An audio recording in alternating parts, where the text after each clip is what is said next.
हर फौजी को, फौजी अफसर्स को या जवान हो, उनको एडिशनल इंश्योरेंस की ज़रूरत होती है। क्यों? अगर मेरी फैमिली को 1 करोड़ मिल रहा है और मेरे पास 2 बच्चे हैं, तो ना तो मेरे पास 1 करोड़ में घर आएगा, और 2 बच्चों की एजुकेशन अगर मैं अच्छे से कॉलेजेस में कराऊँ, इंडिया से बाहर कराने लगूँ, तो वो भी पूरी नहीं हो पाएगी। उनकी मैरिज और बाकी चीज़ें तो छोड़ दो।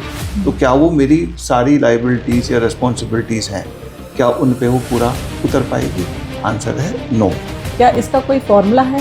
Yes, technically चले. There are 2-3 factors that you have to keep in mind while deciding your insurance cover. Hello everyone, welcome back to Finvision YouTube channel. आपके और आपके परिवार की फाइनेंशियल सिक्योरिटी के लिए आज का टॉपिक बहुत ही रेलिवेंट है। I am talking about life insurance for फौजीज। फौजियों के लिए आर्मी और डिफेंस की एग्जिस्टिंग लाइफ इंश्योरेंस स्कीम काफी हेल्प करती है। क्या वो सफिशिएंट है? क्या हमें एक सेपरेट लाइफ इंश्योरेंस स्कीम लेना चाहिए? अगर ले तो कितना कवर लेना चाहिए? इन सभी सवालों का जवाब पाने के लिए हमारे साथ जुड़ रहे हैं कर्नल संदीप महलवार, जो कि आर्मी वेटरन भी है और 1000 से ज़्यादा लोगों के पोर्टफोलियो भी मैनेज कर रहे हैं। Hello sir, welcome to the show. Thank you and thank you Amita, it's always good to be here. And जैसा आपने बताया, इंश्योरेंस एक बहुत ही ज़रूरी चीज़ है एंड स्पेशली फौजियों के लिए। हाँ जी सर। तो सबसे पहले तो ये समझ लेते हैं कि फौजियों को फौज से क्या लाइफ इंश्योरेंस मिलती है। यस, ऑर्गेनाइजेशन जैसे army, navy and air force through, army का AGIF के थ्रू एंड नेवी का NGIF के थ्रू, इनके थ्रू हमें सारे ऑफिसर्स को आज के दिन 1 करोड़ का इंश्योरेंस मिलता है ऑर्गेनाइजेशन की तरफ से। और जो पहले जब हम कमीशन हुए थे वो 10 लाख रुपए का होता था, फिर बढ़ के 25 हुआ, 50 हुआ, आज 1 करोड़ रुपए है ऑफिसर्स के लिए। जवानों के लिए ये 50 लाख के करीब है। तो इसके लिए हम 10,000 ऑफिसर्स पे करते हैं, जो हमारे CDA से कट जाता है हर महीने, हमें पता भी नहीं लगता, तो वो हो जाता है। लेकिन अगर इसका फ़ायदा ये होता है कि अगर हमें कुछ भी हुआ तो हमें वो 1 करोड़ रुपया हमारी फैमिली को मिल जाएगा। आर्मी में अभी 2-3 तरह की कैजुअलिटीज़ होती हैं, जैसे कि बैटल कैजुअलिटी और फिजिकल कैजुअलिटी। बैटल कैजुअलिटी उनको बोलते हैं जो लड़ाई या दुश्मन के एरिया में कुछ होता है, तो उनको ये भी इंश्योरेंस मिलता है, प्लस उनको एडिशनल बेनिफिट्स मिल जाते हैं स्टेट गवर्नमेंट या अदर गवर्नमेंट ऑर्गेनाइजेशन से, वो भी उनको बेनिफिट देते हैं। फिजिकल कैजुअलिटी को ये मिलता है। फिर अगर कोई ड्यूरिंग दी सर्विस डिसेबल हो गया तो इसको डिसेबिलिटी कवर भी होता है इसमें, तो उसमें और डिसेबिलिटी के पैसे भी मिल जाते हैं। और जब हम ये 10,000 रुपीज़ पर मंथ आज के दिन जो पे कर रहे हैं, ये पूरे का पूरा इंश्योरेंस में नहीं जाता, इसमें कुछ सेविंग कॉम्पोनेंट भी होता है। तो अगर मोटा मोटा बोलें तो उसमें 2,000 के करीब जो जाते हैं आपके इंश्योरेंस के लिए जाते हैं, 8,000 के करीब ऐसे सेविंग कंपोनेंट जाते हैं, जिसमें जब आप रिटायर होते हो, तो कोई ऑफिसर 30 इयर्स में आज के दिन रिटायर होते हैं जैसे, तो उनको 15 लाख के करीब उनका सेविंग कंपोनेंट भी उनको मिल जाता है। तो ये कवर होता है जो फौज देती है, ऑर्गेनाइजेशन देती है, और ये काफ़ी बेनिफिशियल है। ओके सर, ये तो काफ़ी कॉम्प्रिहेंसिव लग रहा है। तो आपके अकॉर्डिंग AGIF सफिशिएंट है?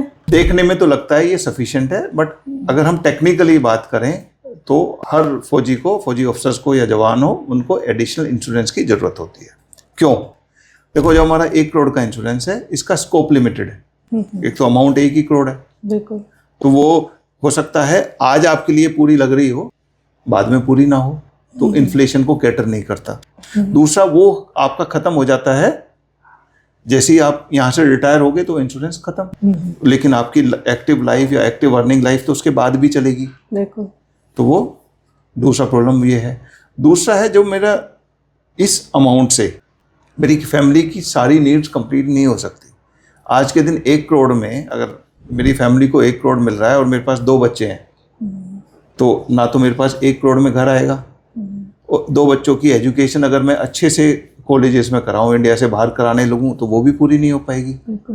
उनकी मैरिज और बाकी चीज़ें तो छोड़ दो। तो क्या वो मेरी सारी लाइबिलिटीज़ या रिस्पॉन्सिबिलिटीज़ हैं, क्या उन पे वो पूरा उतर पाएगी? आंसर है नो। तो इसलिए हमें एडिशनल इंश्योरेंस की ज़रूरत है, और हम सब में इंश्योरेंस गैप एग्जिस्ट करता है। ओके, तो on the basis of this, क्या फौजियों को एक सेपरेट लाइफ इंश्योरेंस प्लान लेना चाहिए? यस, बिल्कुल, हमें सभी फौजियों को अपने ऑर्गेनाइजेशन के इंश्योरेंस के ऊपर इंश्योरेंस की ज़रूरत होती है। क्यों होती है? एक तो जो हमारा इंश्योरेंस है उसका लिमिटेड कवर है। लिमिटेड का बोलें तो कि वो जब तक आप सर्विस में हो तब तक वो आपको कवर कर रहा है, उसके बाद वो कवर नहीं करता है। दूसरा, उसका स्कोप भी लिमिटेड है। उसमें आप अपनी एडिशनल रिक्वायरमेंट, आपकी फैमिली की रिक्वायरमेंट हो सकती हैं, इंश्योरेंस चाहिए आपके उसके लिए या उसके लिए एडिशनल इंश्योरेंस चाहिए, तो वो भी उसमें फ्लेक्सिबिलिटी नहीं है। ओके। तीसरा है कब लेना चाहिए। देखो हमें लेना तो चाहिए था जिस दिन हम कमीशन हुए, क्योंकि टेक्निकली जिस दिन हम फौज में चले गए, हम फौज में आ गए हैं तो अर्न भी करेंगे, हमें स्टाइपेंड मिलना शुरू हुआ, पे मिलना शुरू हुआ, तो जैसे ही पहली पे मिली तभी मैं ले लेता तो अच्छा होता, क्योंकि प्रीमियम लाइफ इंश्योरेंस में एक बार जो फिक्स हो गया वो लाइफ टाइम फिक्स रहता है। बिल्कुल। तो अगर मैं, जब हम कमीशन हुए थे या एनडीए में गए थे 18-19 साल में, अगर 20 साल का एक बच्चा 1 करोड़ का इंश्योरेंस लेता है तो आज भी उसको 600-700 रुपये पर मंथ में 1 करोड़ का इंश्योरेंस मिल जाएगा। तो हमें जल्दी से जल्दी लेना चाहिए, और हम जो है, जो हमारी फैमिली की स्पेसिफिक नीड्स हैं उनको कवर भी ले सकते हैं। तो जो बाहर के इंश्योरेंस हैं वो फ्लेक्सिबिलिटी आपको इंश्योर कर देंगे, वो फ्लेक्सिबल होते हैं इस मामले में। तो हमें सबको लेना चाहिए, जरूरत तो बनती है। ओके। सो ये काफ़ी लोगों को ये कंफ्यूजन रहती है कि लाइफ इंश्योरेंस ले तो कितना कवर लेना चाहिए, क्या इसका कोई फॉर्मूला है? यस, टेक्निकली चलें, there are 2-3 factors that you have to keep in mind while deciding your insurance cover. पहला है ह्यूमन लाइफ वैल्यू, दूसरा है एक्सपेंस रिप्लेसमेंट मेथड, तीसरा है जो आपकी लोन्स एंड लाइबिलिटीज हैं उनको कवर करना चाहिए, और ये आज की आप कैलकुलेशन कर सकते हो, और उसमें आपने फ्यूचर का फैक्टर भी करना है, दैट इज इन्फ्लेशन वगैरह फैक्टर इन करना। तो इन सबको टेक्निकल उनको छोड़ के मैं आपको सिंपल रेशियो बताता हूँ कि आपका जो इंश्योरेंस कवर है, आपके 1 साल की जो इनकम है उसका 15 से 20 गुना होना चाहिए। लोअर स्केल पे आते हैं तो 15, प्लस अगर हायर पे जाना चाहते हैं तो 20 टाइम्स आपका होना चाहिए, प्लस आपके लोन्स एंड लाइबिलिटीज कुछ और हैं तो वो भी उसमें आप ऐड कर सकते हैं। अगर किसी को आज के दिन 10 लाख की उसकी पे है तो उसका 10 × 15 मतलब 1.5 से 2 करोड़ का उसको इंश्योरेंस चाहिए। तो ये एक मेथड होता है इंश्योरेंस को कैलकुलेट करने का। ओके। तो अगर एग्जाम्पल के हिसाब से ले तो अगर किसी की 10 लाख की एनुअल इनकम है तो 10 × 15 मतलब 1.5 करोड़ का उसका इंश्योरेंस होना चाहिए। तो उसमें आपकी ह्यूमन लाइफ और एक्सपेंस रिप्लेसमेंट की बात करें तो उसका अगर कोई लाइबिलिटीज हैं, जैसे उसकी बच्चे की शादी है, उसका भी एक्सपेंस ऐड कर सकता है। दूसरा ऐड कर सकता है कि अगर उसके पास कुछ लोन है, होम लोन वगैरह है, तो वो लोन को भी उसकी फैमिली को पे करना पड़ेगा, तो उनको ऐड करके उसका 2 से 2.5 करोड़ का उसका इंश्योरेंस हो सकता है। सर, क्या आप इस कैलकुलेशन को एक आर्मी ऑफिसर के लिए बता सकते हैं? यस, जैसे आर्मी ऑफिसर्स की मैं बात करूँ, मीडियन एज लेते हैं कि 20-22 साल की उसकी नौकरी है, तो उसका एज 40 to 45 ईयर्स का है। तो सभी का देखें तो हमारे आज के दिन हमारी पे कितनी है, 2 से 2.5 लाख की पे है, तो हमारा मीडियन जो है आज के दिन पे ब्रैकेट है पूरे साल में 25 से 30 लाख। अगर 25 से 30 लाख की मेरी पे है तो मेरा 15 टाइम उसका इंश्योरेंस होना चाहिए। तो हो गया 25 × 15 15 दूनी मतलब 3 करोड़ 75 लाख का मेरा एक इंश्योरेंस होना चाहिए, जस्ट टू रिप्लेसमेंट दी पे। उसके पास लोन लाइबिलिटीज कुछ ऐड कर लो तो 4 करोड़ रुपए, तो 4 करोड़ का आपका एक इंश्योरेंस होना चाहिए। अभी 4 करोड़ में मुझे 1 करोड़ तो ऑर्गेनाइजेशन से मिल रहा है AGIF का, जिसका मैं पे कर रहा हूँ, तो 1 करोड़ में माइनस कर दूँ, क्योंकि हम सबकी फौज में हमें कुछ हो गया तो हमें फैमिली को पेंशन मिलेगी। तो पेंशन आज के दिन अगर आर्मी ऑफिसर्स की बात करें तो 80,000 से 1 लाख रुपए की पेंशन मिल जाएगी उसकी फैमिली को, तो वो 1 करोड़ के इक्विवेलेंट है। तो मेरे 4 करोड़ के इंश्योरेंस की जगह मुझे 2 करोड़ तो यहाँ से कवर हो गए, AGIF से 1 करोड़ और 1 करोड़ मेरी पेंशन मिलेगी उसका इक्विवेलेंट। तो मेरे पास 1.5 से 2 करोड़ का गैप है। तो ये this is the insurance gap that we all carry in arm forces. Officers के लिए, जवानों के लिए यही अमाउंट 1 से 1.5 करोड़ रुपए आ जाती है। तो इतने का इंश्योरेंस सबको लेना चाहिए। कब लेना चाहिए? जैसा मैंने बताया कि इसका प्रीमियम एक बार फिक्स हो गया तो लाइफ टाइम सेम रहता है, और यंग एज में प्रीमियम कम होता है, तो तब लेना चाहिए। और मैं तो बोलूँगा कि जो जैसे यंगस्टर कमीशन हो रहे हैं तो कम से कम 2 करोड़ और नहीं तो 3 करोड़ का इंश्योरेंस ले लें, क्योंकि इन्फ्लेशन को भी फैक्टर करके शुरू से ही ले लें। अगर अभी भी लेना है तो अभी ले लीजिए, जितना जल्दी लोगे उतना फायदेमंद है। सर, अगर एक लाइफ इंश्योरेंस प्लान लेना है तो कौन सा बेस्ट है फौजियों के लिए? देखो, जब लाइफ इंश्योरेंस हम लेने जाते हैं तो लोग कंफ्यूज हो जाते हैं कि कौन सा प्लान लें, क्योंकि मार्केट में तो बहुत सारे प्लान हैं। तो प्लान क्या क्या अवेलेबल है? एंडोमेंट प्लान होते हैं, पे बैक प्लान होते हैं, देन यूलिप्स होते हैं, ठीक है। लेकिन हमें जो लेना है, जो इंश्योरेंस की बात करें तो हमें टर्म कवर लेना है और लाइफ इंश्योरेंस लेना है, क्योंकि बाकी एंडोमेंट प्लान एक इन्वेस्टमेंट रिलेटेड प्लान है और सेम इज यूलिप है, ठीक है। तो हमें मोस्ट ऑप्टिमम है और जिसकी हमें ज़रूरत होती है वो होता है प्योर टर्म इंश्योरेंस। अच्छा, वो कितने का लेना चाहिए वो मैंने आपको अमाउंट बता दिया कि फौजी ऑफिसर्स के लिए 1.5 से 2 करोड़ और जवानों के लिए 1 से 1.5 करोड़ का कवर लेना चाहिए। और जो कवर जब ले रहे हो आप, तो आपकी जैसे आर्मी में तो 54 ईयर्स तक खत्म हो जाता है, क्योंकि एक्टिव लाइफ आपकी 54 ईयर्स में खत्म नहीं होती।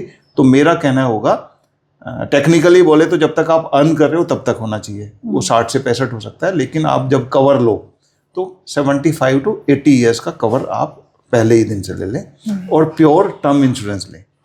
बाकी उसकी पहचान ये है कि वो इंश्योरेंस लें जिसमें अगर मैं जिंदा बच गया तो मुझे कुछ ना मिले, लेकिन अगर मुझे कुछ हो गया तो मेरी फैमिली को पूरे का पूरा पैसा मिले। तो ये पहचान है, केवल वो टर्म, वही इंश्योरेंस लेना है आपने, बाकी नहीं लेना है। ओके सर, ऐसी कौन सी कॉमन मिस्टेक्स हैं जो फौजियों को लाइफ इंश्योरेंस लेते वक्त अवॉइड करनी चाहिए? तो वही मैंने बोला, एक तो मैं प्योर टर्म इंश्योरेंस लूँ कि जिसमें मुझे पे आउट ना मिले, मेरी फैमिली को पूरा पे आउट मिले। ओके। दूसरा है एक स्टैंडर्ड, तो सबके लिए फिट हो जाएगा, लेकिन आपकी कुछ एडिशनल नीड्स हैं, एडिशनल रिस्पॉन्सिबिलिटीज हैं, तो वो भी उसमें फैक्टर इन कर सकते हैं। तीसरा है, आज के दिन तो एक आर्मी ऑफिसर्स के लिए 2 करोड़ सफिशिएंट है एडिशनल इंश्योरेंस, लेकिन वो आज से 20-30 साल बाद शायद ना सफिशिएंट हो, तो इन्फ्लेशन को फैक्टर इन करके लें। और मैं तो चाहूँगा, अगर जब आप इंश्योरेंस ले रहे हो प्राइवेट कंपनी से, जब आपकी पेइंग कैपेसिटी बेस्ट है तो तब लो। जैसे कि यंग एज में आपके ज़्यादा लाइबिलिटीज नहीं होती, तो उसका आप जो है उसको लिमिटेड पे में भी जा सकते हो। एक तो इंश्योरेंस होता है कि वो जब तक आपका इंश्योरेंस चल रहा है तब तक आप मंथली पे आउट कर रहे हो। तो दूसरा होता है कि आप अगले 5 या 10 साल में पूरा उसका जो प्रीमियम है उसको पे आउट करके कम से कम एक रेस्पॉन्सिबिलिटी, एक इंश्योरेंस तो आपने, उसके बाद तो पे आउट 5-10 साल का हो सकता है, लेकिन कवर आपका जब तक आप 75 to 80 नहीं है तब तक का आपका कवर होना चाहिए। तो ये कुछ एक मिस्टेक्स हैं। एक, हमें उसमें नहीं रहना चाहिए कि मेरा जो इंश्योरेंस मिल रहा है वही सफिशिएंट है, उससे काम नहीं चलेगा। तो एडिक्वेट कवर हो, अर्लीस्ट लो, और उसको अगर आपकी लाइफ स्टेज में कुछ चेंज हो गया तो आप एक और कवर ले लो, क्योंकि एक बार जब कवर ले लिया वो चेंज नहीं होता है, तो आप दूसरा कवर भी ले सकते हो और अपडेटेड रहें। और उसमें जो नॉमिनेशन है वो आप अकॉर्डिंगली, जिस हिसाब से आपको समझ आती है उस हिसाब से उसमें नॉमिनेशन करके रखें। Okay, thank you so much sir. आज के एपिसोड में हमने लाइफ इंश्योरेंस के एक्सपेक्ट को काफ़ी डेप्थ में समझा, और आई होप कि मेरे व्यूवर्स को भी समझ में आ गया होगा कि हमें एक सेपरेट लाइफ इंश्योरेंस प्लान लेना चाहिए। बिल्कुल, लाइफ इंश्योरेंस एक मस्ट हैव है। बिल्कुल। रादर अगर हम सीक्वेंस में चलें तो जैसे ही हम अर्न करना शुरू करते हैं तो लाइफ इंश्योरेंस सबसे पहले आता है। सबसे पहले आता है इमरजेंसी फंड, और सेकंड आता है इंश्योरेंस कवर। बिल्कुल। उसके बाद आता है इन्वेस्टमेंट। तो इंश्योरेंस जरूर लें, और मेरा तजुर्बा तो ये बोलता है कि हर आर्मी ऑफिसर्स को 1.5 से 2 करोड़ का इंश्योरेंस की गैप है जो उनको ले लेना चाहिए, और जल्दी से जल्दी ले लेना चाहिए। Okay, I hope people will take benefit of this. बिल्कुल बिल्कुल। Plan wisely, act early and cover your loved ones, because nobody thinks about your loved ones more than you. बिल्कुल sir, thank you so much sir. अगर आपको हमारा ये video पसंद आया हो तो लाइक, शेयर और सब्सक्राइब करना ना भूलें। अगर आपके कोई डाउट है तो हमें नीचे कमेंट सेक्शन में लिख के भेजें। Till then, take care, happy investing and remain covered. Yes, of course sir.